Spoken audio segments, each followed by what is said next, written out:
Welcome to my channel. एक बार की बात है, हीरा अपने दोस्त के साथ देर रात घर लौट रहा होता है। तभी रास्ते में एक बरगद का पेड़ आता है। उस पेड़ के नीचे एक 100 रुपए का नोट पड़ा होता है। उसे देखकर हीरा खुश हो जाता है। अरे वाह वाह वाह, आज तो लॉटरी लग गई। रामू भाई वो देखो 100 रुपए का नोट।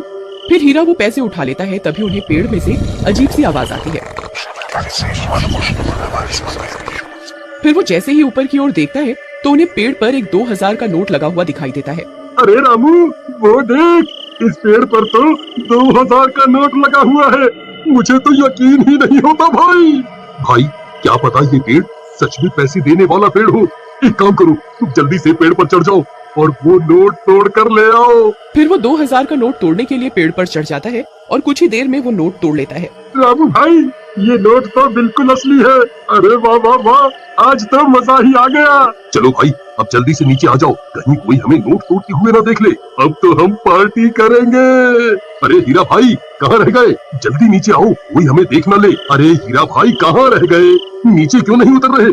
कहीं तुम अकेले ही इन 2000 रुपयों को हजम तो नहीं करना चाहते भाई? तभी हीरा के चीखने की आवाज आती है। अरे क्या हुआ भाई, सब ठीक तो है? अरे यार क्या करूं, ये तो दिखाई भी नहीं दे रहा। अरे भाई तुम ठीक तो हो? क्या करूं क्या करूं? हाँ, मुझे ही ऊपर जाकर देखना होगा ये आखिर माजरा क्या है। फिर रामू भी पेड़ पर चढ़ने लगता है। तभी पेड़ से किसी के गुर्राने की आवाज आती है। रामू वहीं रुक जाता है। आई मम्मी, ये कैसी आवाज है? अरे कमबख्त हीरा, ये कैसी डरावनी डरावनी आवाजें निकाल रहा है। मुझे पता है तू अकेला ही इन 2000 रुपयों को हजम करना चाहता है। आई मम्मी, कौन है भाई? अरे हीरा तेरा नाश मिटे कमबख्त, तुझे क्या लगता है तू मुझे यूं डरा कर 2000 रुपए हजम कर जाएगा? मैं अपने हिस्से के पैसे नहीं छोड़ूंगा। हाँ। फिर डर के मारे रामू वहाँ से भाग जाता है। अरे मर गया रे, भागो रे। सुबह होने पर रामू सीधा हीरा के घर हिस्से के पैसे लेने पहुँच जाता है। ये हीरा दरवाजा खोल, मैं अपने हिस्से के पैसे लेने आ गया। चल जल्दी मेरे पैसे निकाल। फिर हीरा की पत्नी दरवाजा खोलती है। रामू भैया आप, अच्छा हुआ आप आ गए। ये कल रात से घर पर नहीं लौटे, मुझे बहुत फिक्र हो रही है। आप कुछ कीजिए ना। कहीं ये कमबख्त सारे पैसे लुटाने के लिए शहर तो नहीं निकल गया?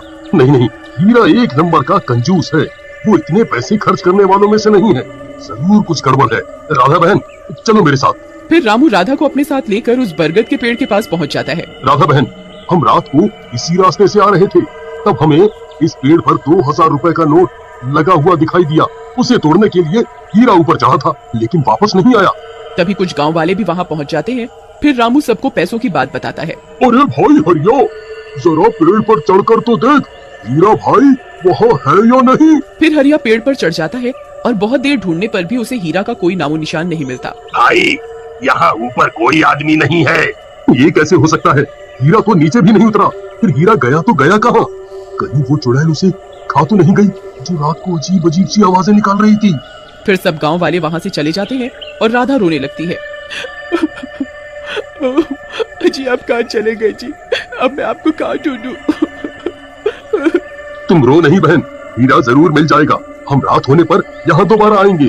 फिर वे दोनों भी वहां से चले जाते हैं।